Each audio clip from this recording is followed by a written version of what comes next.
Une chose est certaine, si vous restez accroché à la parole, vous reviendrez avec un témoignage. Ce que Dieu veut vous donner dans votre vie, ce n'est pas une guérison. Ce que Dieu veut vous donner dans votre vie, ce n'est pas un travail. Ce que Dieu veut vous donner dans votre vie, ce n'est pas de l'argent. Ce que Dieu veut vous donner, c'est que sa parole demeure dans votre esprit. Elle fera de vous ce dont elle parle. Et vous brillez par la puissance du Saint-Esprit. Vous brillez par la puissance du Saint-Esprit. Vous brillez. Rien ne peut vous arrêter. Ceci est votre saison. Voici venu votre temps. Rien ne peut vous stopper. Voici venu votre heure. Voici votre saison. La faveur est votre partage.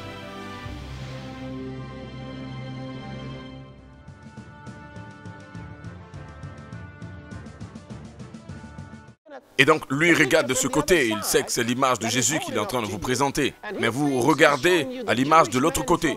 Et lui, il pense qu'il est en train de vous montrer le juif de Nazareth. Mais vous ne voyez pas un homme juif de Nazareth. Vous voyez un glorifié vous. Et vous êtes comme, oh, est-ce que je suis comme ceci? Et il lui dit, voici Jésus. Et vous dites, oh, je pense, est-ce que je ressemble à Jésus? Et il vous dit, non, je ne suis pas en train de vous montrer vous, je suis en train de vous montrer Jésus, si vous ne comprenez pas ça. Je suis en train de te montrer Jésus et toi, tu me parles de toi. Et vous dites, oui, je vois, je suis si beau. Et il dit, non, les gens religieux vous disent, je ne vais plus te montrer cette image parce que tu penses que c'est trop bon pour toi. Mais ça, c'est ce que Dieu nous montre. Vous voyez, l'expression de Dieu de Jésus est un miroir. C'est un miroir spirituel. Et la Bible dit, en contemplant à l'image de Dieu, où la beauté de Jésus est exprimée, il dit, nous sommes transformés dans cette même image de gloire que nous voyons dans le miroir. Et nous découvrons que nous ne sommes pas cette personne inutile que nous pensions que nous étions. Nous ne sommes pas cette personne bonne à rien qui fait des choses stupides que nous pensions que nous étions. Ou encore cette personne faible. Jésus a fait de nous des forts. Jésus a fait de nous de belles personnes. Jésus a fait de nous des justes. Jésus a fait de nous glorieux. Et nous devenons des personnes qui ont du succès. Gloire à Dieu. Alléluia. C'est la raison pour laquelle j'aime l'image de Jésus dans la parole.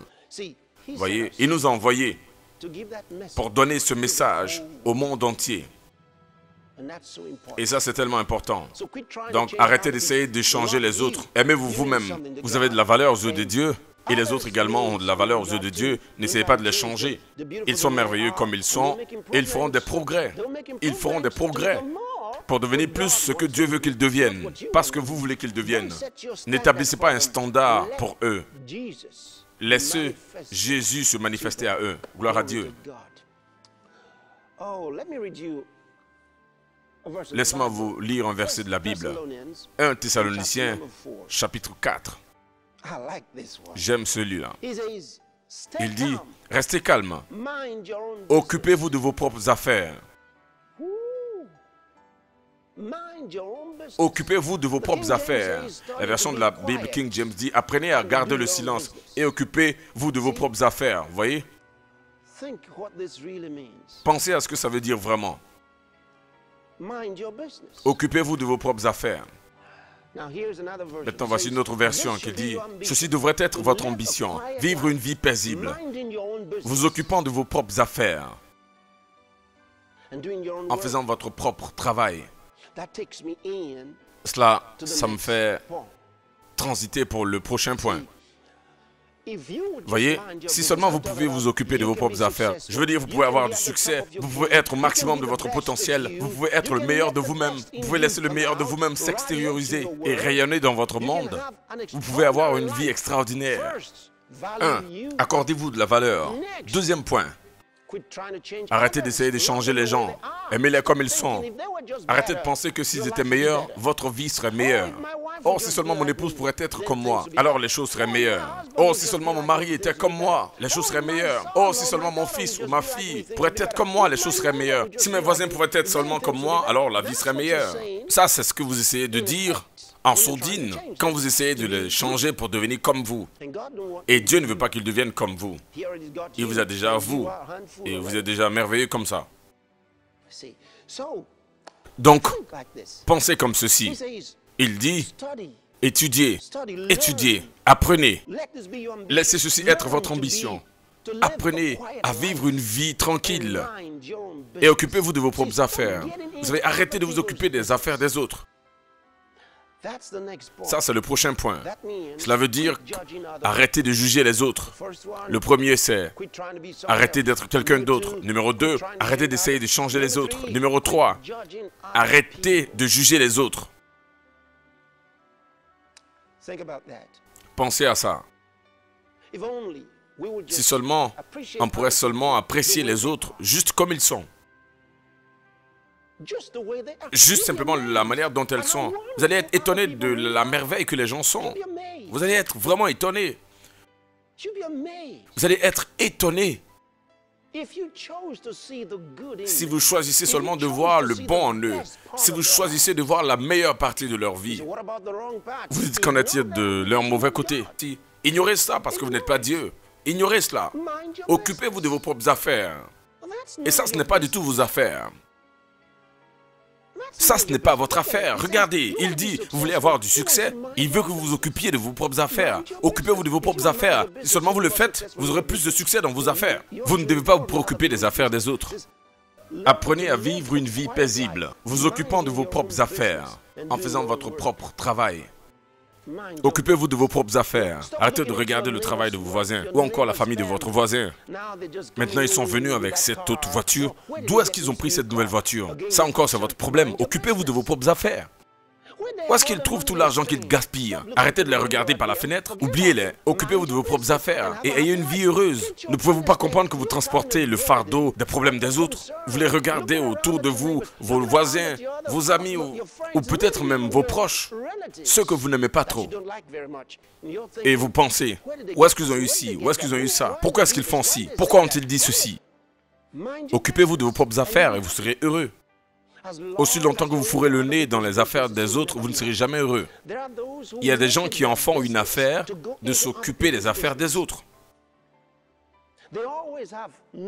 Ils ont toujours les nouvelles de quelqu'un d'autre. Devinez ce qui se passe. Je veux dire qu'ils sont responsables des breaking news, des toutes dernières nouvelles chaudes. Ça, c'est leur travail. Et ils vivent une vie frustrée et ils ne savent pas pourquoi. Laissez tomber les problèmes des autres. Et vous serez heureux. Vous allez être étonné. Vous allez être étonné de comment glorieux votre vie soudainement va jaillir juste parce que vous avez arrêté de vous occuper des affaires des autres. Parce qu'au moment où vous vous intéressez à eux, plus vous les jugez. Parce que vous les jugez maintenant. Vous pensez que vous avez tout type de pensées à propos d'eux. Et ils ne sont jamais bons. Il y a toujours quelque chose de mal à leur sujet. Donc vous devenez critique. Nous ne les aimons pas. Pourtant, ils n'ont rien fait souvent. C'est intéressant que la plupart du temps, on n'aime pas les gens même qu'on n'a même pas rencontrés. On ne les aime simplement pas. Pourtant, on ne les a jamais rencontrés et on ne les aime pas. C'est la raison pour laquelle vous êtes frustré. C'est la raison pour laquelle vous êtes malheureux ou que vous n'avez pas de succès. Comment vous pouvez simplement décider que vous n'aimez pas une telle personne qui ne vous connaît pourtant pas? Pourtant, vous avez des choses contre la personne. Vous la jugez. Et vous dites des choses contre elle. Vous aimez entendre des choses négatives à leur sujet. Lorsque vous entendez quelque chose de négatif, vous dites « Oui, oui, oui, je sais, ça c'est vrai. » Vous n'étiez même pas là. Celui qui vous a dit n'était pas là. Personne n'était là. Et vous, vous l'avez entendu. Et vous l'avez aimé. Vous aimez l'histoire parce que c'était bien pour vous, afin que vous puissiez la transférer aussi aux autres. Vous savez ce que la Bible dit? La Bible dit les critiques, les personnes critiques répandent les commérages, les histoires. Elles les répandent. Mais il dit, l'homme juste y met fin. Mais une personne digne de confiance et fiable met fin au commérage. Si vous êtes de ceux qui répandent les commérages, vous-même, vous n'êtes pas digne de confiance. Vous n'êtes pas digne de confiance. Vous voyez? C'est ce que la Bible dit. Donc si vous continuez à faire passer les messages, vous êtes aussi méchant et mauvais comme la personne qui vous l'a dit. Donc ce que vous faites, c'est vous l'arrêtez. Vous devez mettre fin à cela. Si l'histoire vous est parvenue, vous devez mettre fin à cela. Vous n'allez pas être une poubelle qui réceptionne les ordures. Vous voyez, vous n'allez laisser personne mettre quelque chose en vous. Introduire des histoires terribles dans votre vie. Souvenez-vous de ceci. Souvenez-vous de ceci. Vous savez, on peut dire des médisances à propos de quelqu'un. Et lorsque vous calomniez les autres, Dieu vous tient responsable. Vous voyez, on ne devrait jamais dire des histoires qui amènent ceux qui nous écoutent à ne pas aimer ceux dont on parle.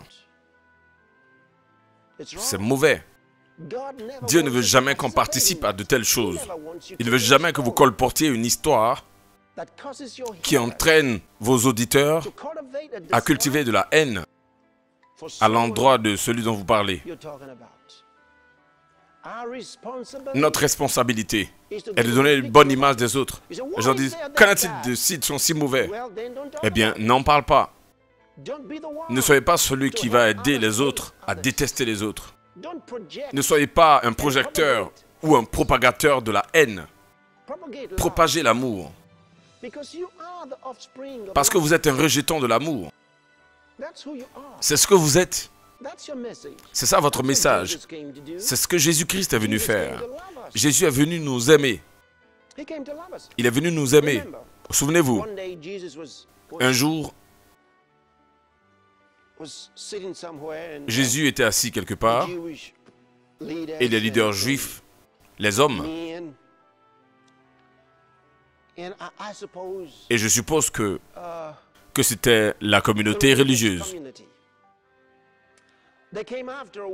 Ils sont venus après une femme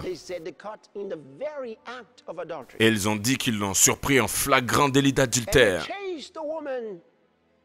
Ils ont emmené la femme vers Jésus. Gloire à Dieu, ils ont eu suffisamment de sens pour courir et amener cette femme vers Jésus. Et elle a couru pour aller vers Jésus. Et maintenant, ils ont dit à Jésus, « Oui, nous sommes si ravis de te rencontrer ici avec toi maintenant. » La loi de Moïse demande de lapider ce genre de personnes jusqu'à la mort. Qu'est-ce que toi tu dis? Vous savez ce qu'ils planifiaient?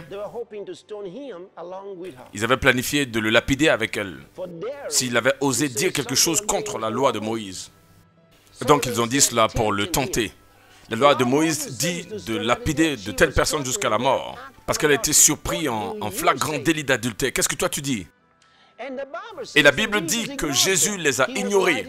Il écrivait au sol. Il les a ignorés. Vous savez pourquoi? C'est ce que Dieu fait lorsque vous jugez les autres. Dieu vous ignore. Plus vous parlez contre les autres, vous plaignez d'eux, vous parlez contre eux, Dieu vous ignore. C'est la raison pour laquelle il n'y a pas de progrès dans votre vie. Dieu vous ignore. Jésus a dit, je fais ce que je ne vois que faire au Père. C'est ce qu'il a dit. Il a mis au présent. Il a dit, je fais ce que je vois faire mon Père. Je fais. Donc, lorsque Jésus les a ignorés, il est en train d'exprimer que le Père également, il les ignorait. Donc, la Bible dit qu'il les a ignorés. Ils ont dit, est-ce que tu ne nous écoutes pas?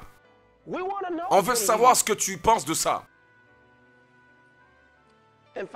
Mais finalement, il a levé la tête et il leur a dit, que celui d'entre vous qui est sans péché jette la première pierre sur elle. Et il s'est rabaissé, il a continué à écrire. Il les a encore ignorés. C'est ce que Dieu fait pour ceux qui jugent les autres. Il les ignore. Et ils attendaient à ce que la première personne d'entre eux jette la première pierre sur la dame. Et c'était comme, non, non, non, pas moi. Et toi? Non. Et un par un, ils ont choisi de ne pas jeter la pierre sur elle. Jésus a continué de les ignorer. Et un après un, ils se sont retournés, ils ont quitté la présence de Jésus, ils se sentaient frustrés, parce qu'aucun d'eux n'avait le courage de jeter la première pierre en disant « Je suis sans péché ». Ils sont partis et ils ont laissé la femme. Jésus a continué à écrire jusqu'à ce qu'ils soient tous partis. Ensuite, il a levé sa tête et il a dit « Femme, personne ne t'a condamné ?» Elle a dit « Non, Seigneur. » Et Jésus a répondu « Moi également, je ne te condamnerai pas. Va et ne pêche plus. »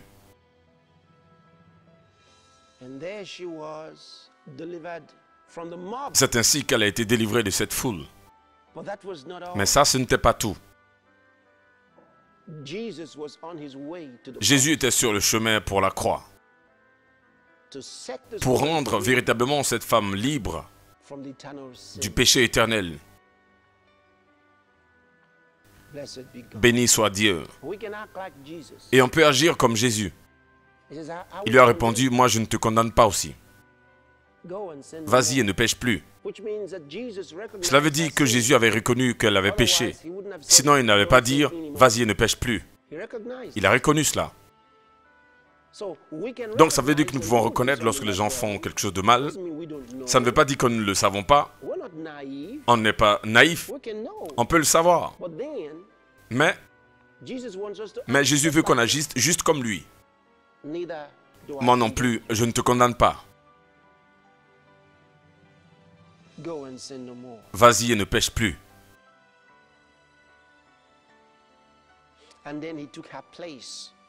Et ensuite, il a pris la place de cette femme à la croix. Vous voyez ça? Il a défendu devant Dieu. Il a pris la punition de ses transgressions. Et vous savez quoi? Il a fait pour vous et moi. Pas seulement pour cette femme. Il a fait pour chacun de nous. Afin qu'on soit libre et vivre pour Dieu. Jésus a dit, ne jugez pas afin que vous ne soyez pas jugés. Donc arrêtez de juger les autres.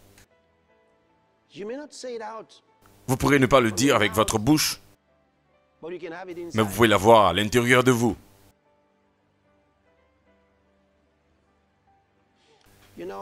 Vous savez,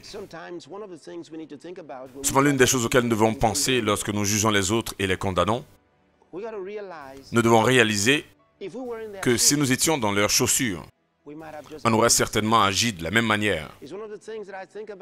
C'est l'une des choses auxquelles je pense. Vous savez, Dieu, de manière gracieuse,